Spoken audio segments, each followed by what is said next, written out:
Hey there, welcome to episode 61 of Social Business Engine, the podcast that showcases industry thought leaders who represent modern business in action through, you guessed it, the culture and technology of social. I'm your host, Bernie Borges of Find and Convert. Hey, thanks for listening. On this episode, you are going to meet Alan Belniak. Alan is a social media strategist and tactician. Alan has led social media and content marketing initiatives at companies such as MathWorks, LogMeIn, and a technology company called PTC. Alan has single-handedly charmed and persuaded many a skeptic to embrace social. And on this episode, Alan is going to share some of his success stories. So you can expect to take away some great ideas to help you convince some of the social business skeptics that you know in your company. This episode is sponsored by Cision. We have partnered with Cision to publish Social Business Journal Volume 2, a how-to guide in influencer relations. Visit socialbusinessengine.com/Cision, spelled CISION, to download this journal and up your influencer marketing game in 2015. And now let's get to my conversation with Alan Belniak. Hey, Alan, welcome to the Social Business Engine podcast. Hey, Bernie, thanks a lot for having me on the Social Business Engine podcast. I'm a big listener and looking forward to the conversation. All right, terrific. The old long-time listener, first-time caller, something like that? Yeah, exactly. All right, great. Well, I think if I'm a listener out there, I'm on pins and needles right now because we all know those skeptics. And you've got a history of convincing some of those skeptics. And I think a great place to start is you've got a story of your own about some of the skeptics that you had to convince, including a boss. So why don't you start sharing that story? Great. Yeah, thanks so much. And I should say too, when we were talking offline, there's skeptics of all varieties. There's skeptics that kind of wrinkle your eyebrow at you. There's skeptics that want to know more but just don't know enough, and they're open. So I think there's skeptics of all varieties. But one of the most famous skeptics I faced in my career was just that. It was a former boss. It was right when I was stepping into my first role as the director of social at PTC.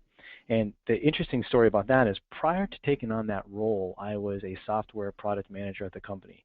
And it was great. I got to know the industry, the space, the people with whom I was working. And this role became available, and I applied for it, much like a lot of external people as well, and had to go through a rigorous interview process, as I think any smart company does. And even in that interview process, that chief marketing officer said to me, he's like, how is this going to work?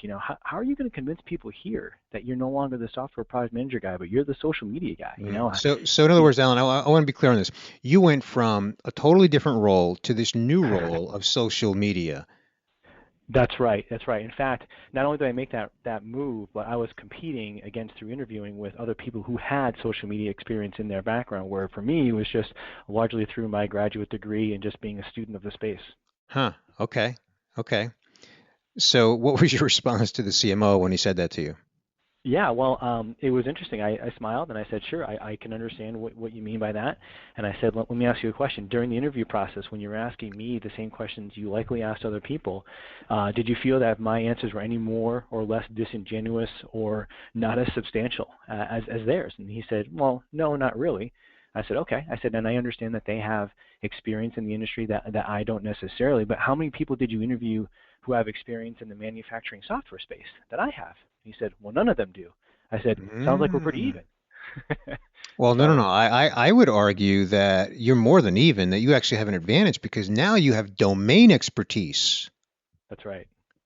And I think what, maybe many of the listeners here can say is, this is back several years ago. You couldn't actually get a degree in social media. Now I think there's our certificate programs and whatnot, but a lot of it was through just on-the-job training, being a student, soaking up whatever you can, listening to podcasts like this, reading books, reading blogs, and just really applying it to everyday work and then saying, this is how I'm going to show you how we're going to do X. Well, Alan, as you know, one of the biggest obstacles that I hear and sort of objections that I hear for those skeptics is, I don't have time. I don't have time. I'm already working crazy hours. I'm super busy. I'm at 120% of capacity, et cetera, et cetera. So how have you dealt with that in your role and just in your experience? Sure. So I'll give you one very brief, broad example, and then I'll dive into something very specific. I ended up creating a series of live and online training sessions where I was working, and the reason I set this up is because I know that people were asking me lots of questions, and as soon as more than 3 people asked me a question, I said, you know what? Instead of replying to this one person through an email or a phone call, I should make a training session out of this, or a group email, something that more people can leverage and even Hmm. leverage asynchronously. So I created a handful of different sessions that were presented live, recorded, and then people could access later on. And even in particular, in one of those sessions, at the end, I said, I know you guys got objections, and I listed 5 or 6 common objections. And then what I listed was, here's a way to work around it. So not only did I recognize that there were objections, I actually worked it into the presentation itself before they could even raise their hand at the end during the Q&A to hopefully head them off at the pass. Not to thwart them, but more to show them that, look, I understand where you're coming from. I've heard this before, and here's how I think you can mitigate that. Hmm. Hmm. Okay. And it was received well? Yeah, it was. I mean, in fact, like one of them was. Here's an example. Someone's like, well, why should I work social media into my marketing mix? I said, take a look at the 5 or 6 tactics that you've done. Stack rank them in terms of the ones that have guarded you the most to the amount of least leads or awareness or whatever metric that you're doing. For 1 month, don't do that bottom one. Just stop doing it. And for 1 month, try to apply social. Now, 30 days, look at that stack rank again and tell me if anything's moved. And if social isn't working out for you, then maybe it's not for you. But you won't know unless you actually try it. And by Hmm. kind of time boxing it to 1 month and saying stack ranking what you're currently doing, that kind of made people say, oh, okay, all right, that's fair. I can do that. You make it approachable. And I think that, that was the win for me. Right, right. Cool. Now you mentioned leads. So that immediately makes me think of salespeople. So what's your experience in teaching salespeople on how to embrace social? So my experience is that a lot of salespeople, I won't say everyone, are expecting some quick wins, instant gratification. If I tweet 2 times and close 2 deals, does that mean if I tweet 4 times, I'm going to close 4 deals? And it's not linear and it's not instant. So I think a lot of times my experience has been they kind of get turned off by it. But I said, you can use it for prospecting. And then they start to kind of listen a little bit, but they're still skeptical. I said, here's an example. Go onto Twitter, search for our competitor's name, and then with a colon and an open parenthesis. And so for all you folks out there in front of a keyboard, you know that makes a frown face, right? And I said, that makes a frown face. And you can kind of see the light bulbs go off, right? And then the next sentence I said, that's people expressing dissatisfaction with our competitor, right? That doesn't mean you reach out and then say, want to buy X? No, what it does is it lets you know that there are at least someone out there who's not happy with the competitor solution. So you reach Mm. out to them. Hey, I heard you had a problem with X. We'd love to talk more. And then what I tried to tell them is, you're not going to close a deal. What you do is you get them to follow back, which lets you go into a direct message, which then lets you trade a phone number or an email. I said at that point, it's like you got the lead any other way. Do your magic as a salesperson that you normally would. Is now you've got them a different medium and a medium that you're more comfortable with. You're just using a different way to find that lead. Hmm. Now, in that example, Alan, and that's a very creative example. I like it. Did you also talk about going over to LinkedIn and engaging that same person that they found? Using that unhappy face, unsmiley face, Yeah. and but then moving over to LinkedIn. It's interesting you say that. I didn't suggest moving over to LinkedIn, but I have suggested a different LinkedIn tactic, and that's this one. And my guess is a lot of listeners might know this one, but hey, maybe there's a couple out there that don't. Let's say there's a person that you really want to go after on LinkedIn, and if you know on LinkedIn, you often used to have an email address or some other connection to connect with them. You had to go to school with them, you had to work with them, former colleagues, something like that. And if you don't, then you're stuck. You have to know their email address, and you might not know that. One of the other ways you can connect with someone on LinkedIn is being a member of the same group. And Hmm. this is the biggest backdoor on LinkedIn, because you go to someone's profile, you find out what groups they're in. Great, go to any one of those groups, join the group, and then now you can connect with them on LinkedIn. Or better yet, you want to start the connection in the group so it doesn't look kind of weird, but at least you have some way of kicking off that conversation. Hey, looks like we're members of the same group. We have something in common. We'd love to talk to you some more. Exactly. Well, the other thing you can do is you can follow them too, which a lot of people don't know that following is even an option on LinkedIn because LinkedIn Right. is most known as something that you connect with people like you and I have connected because we've agreed to connect with each other. But alternatively, I can follow you, which means I can follow what you're posting on LinkedIn. It doesn't mean I can engage with you, but I can watch and observe, your content, your behavior on LinkedIn. That's that sort of thing. Yeah, and I think it's now with Twitter being more popular than it ever was before, it's kind of brings that whole asynchronous following mentality that Twitter and Google Plus offer to LinkedIn, whereas years ago it wasn't previously there. So yeah, I think that that's a great point. Kind of keep tabs or just kind of keep general interest on someone. hmm Now, staying with the sales theme for just a moment, as you know, Alan, social selling is something that's become kind of a big buzzword. I've recorded numerous, at least three, if not more, podcast episodes with people who are considered, social selling experts and gurus and that sort of thing. Did you see in your mentoring and teaching, did you see people go from the neophyte, the skeptic, to somewhat of a social selling pro, or just, really experienced in getting results? Uh, I wish I wish I could say I've seen that meteoric rise, but I haven't quite seen that. Largely because I think, as you know, these kinds of things take time. Yeah. But what I have seen is some people who kind of get it more. These people who have maybe they were initially a skeptic or just unknown, or I'm sorry, not fully aware, to then embracing a couple of the tactics and doing one or two things, and then even better is going out and unbeknownst to me and not even requested by me, evangelizing it to other of their coworkers and our collective hmm colleagues, saying, hey, if you try this, I've seen some pretty interesting results. Because again, I was working a lot with marketing folks and not as many sales folks, so it's hard to see that kind of the instant conversion. But hmm I have seen some success of other marketers teaching other marketers, saying, hey, these things actually work. Right. What about convincing the executives? You talked about your conversation with the CMO. What about other executives, other people at the C level that needed to be convinced, especially the C-suite executive? And I hate to stereotype him or her, but a lot of them say, I understand that we as a company need to be social, do social and all that, but I don't have time for it. It's not for me. Did you encounter Mhm. any people like that at the C-suite level? I did quite a bit actually, and the way I tried to work around that was by finding articles. I mean, you can find one of these at least once a month. What the top CMOs are doing on Twitter, what the top CXO is doing on LinkedIn, and XYZ. And I think it's great because what I would do is I would find one of those kinds of articles, and then I would carefully craft an email and send it over to that executive saying, hey, I thought you might want to see this because some of your peers are using LinkedIn to kind of spread a message about what they think about the industry, the space, the trend. And what worked for me there, and what I want to highlight, is by saying one of your peers, right? Because Exactly. sure, they know what their title is. They're CXO of something, right? But when they say your peer and it's a C something, you're instantly stroking their ego. It's showing that you're looking out for them. You highlight the article, you pull out one or two points, and you say, if you want, I'd love to sit with you. Maybe at the tail end of lunch, I'd love to help you tweak your LinkedIn profile. I'd love to help you get set up on Twitter. Let's take 20 minutes. You can use me as a live Q&A, live office hours just for you, one-on-one.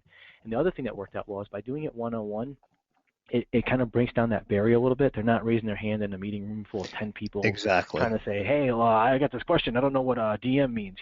They can ask me directly. And it's a judgment-free zone kind of thing. Exactly. An example that you remind me of is I interviewed Janet Chang, who's director of social media for Deloitte Global. And, they're a global company, they're a accounting and consulting organization.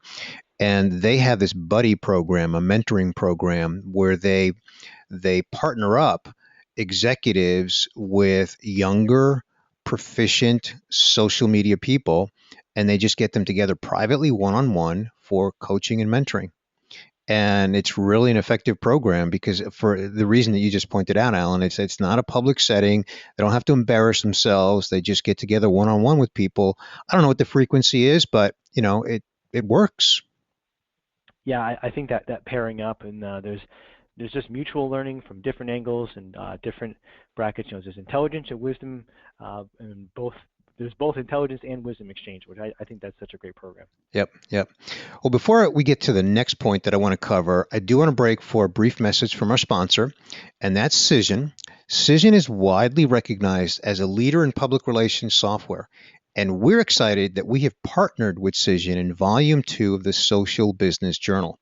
This is a how-to guide in influencer marketing where you can discover a 3-step process from Cision on how to develop an influencer relations program.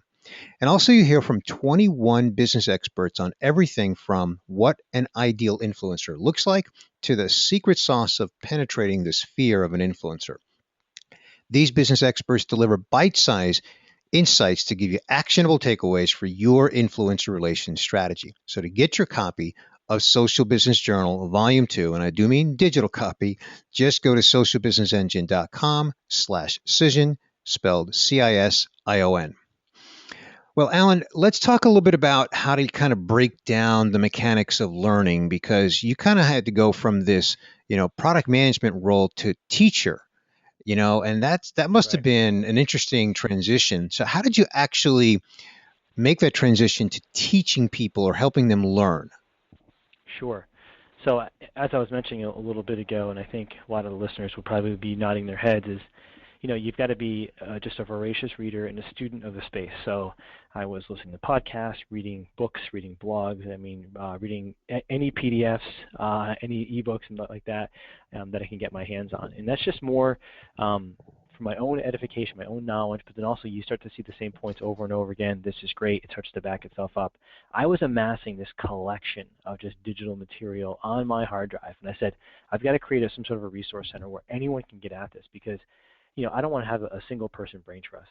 So I did a couple different things. First, as I mentioned earlier, I set up a training program that would basically was a once a month style setup where I would advertise one topic. People could tune in. It was about 50 minutes long.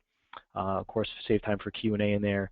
Had one specific topic to go through. I led most of them, had a couple guest speakers on different digital marketing topics, mostly social based.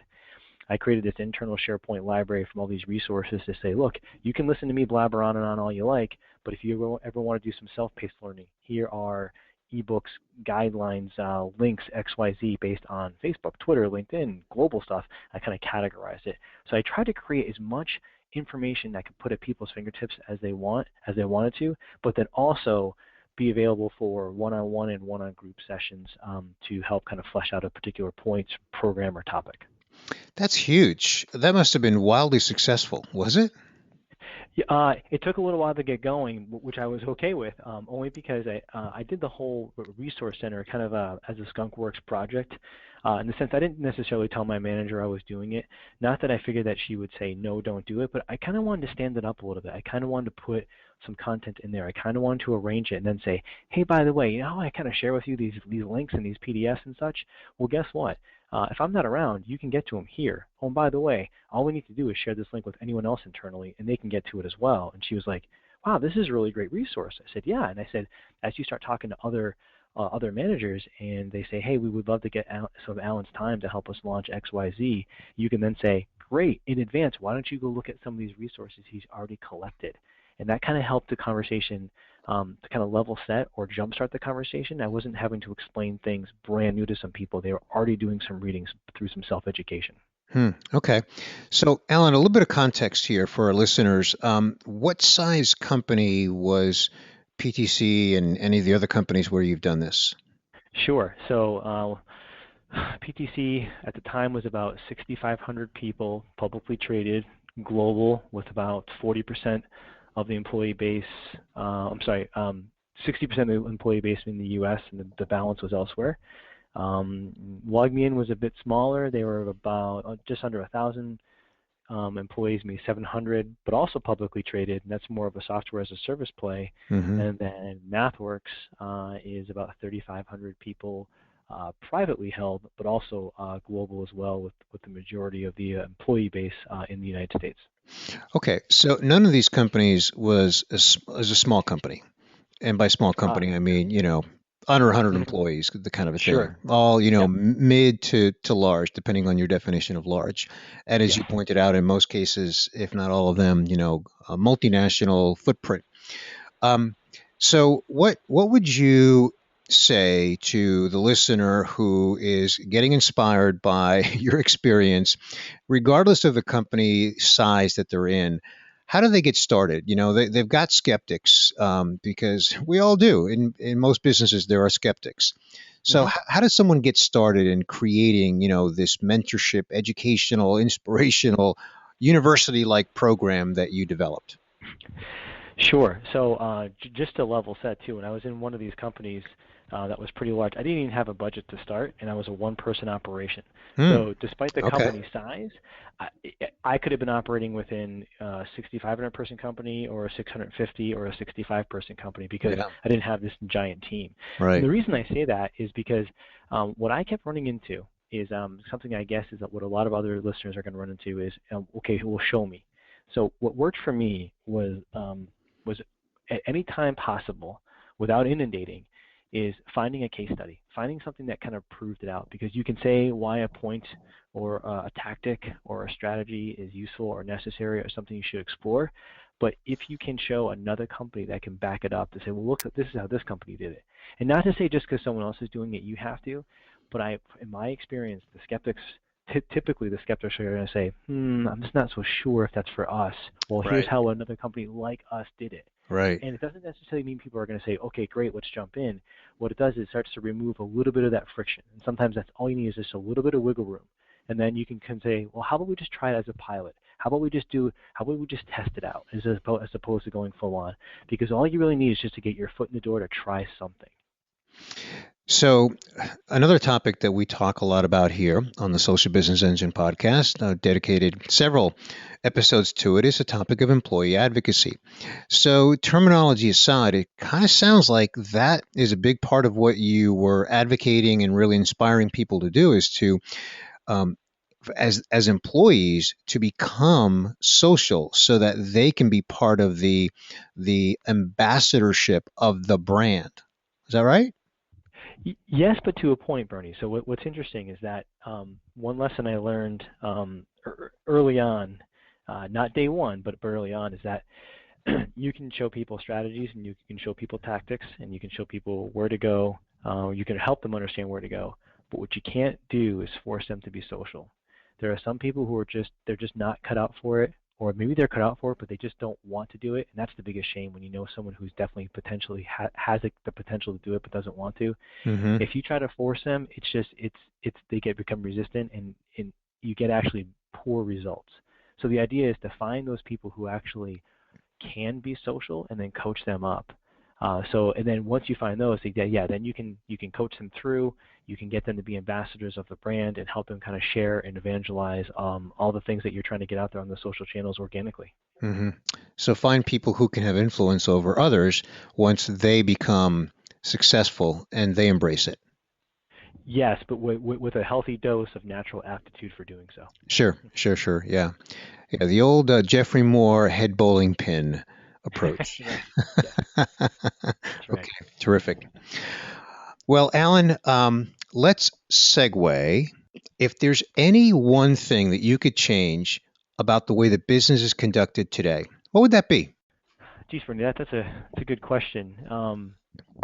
I wish I could say my answer was 100% unique, but it's not. But I will say it's kind of an amalgamation of some things I've read in the past and kind of formed together to make my own here. But it's I wish, and I can say this for myself included sometimes, is that I wish we marketed to people and brands the way we want to be marketed to.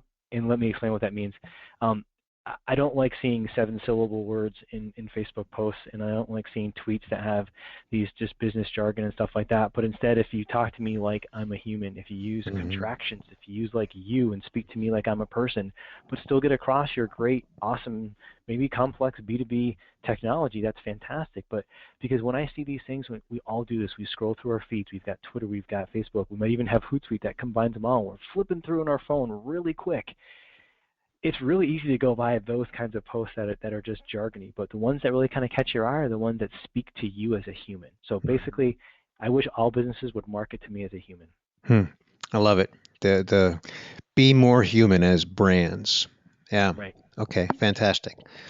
Well, Alan, thank you so much for joining me here today for this episode to talk about success stories on how to convince those skeptics on how to be social. Let's let people know how they can connect with you online, and just any place you want to send someone online to get to know more about you. Sure. I'm findable on Twitter at abelniak, which is just ABELNIAK.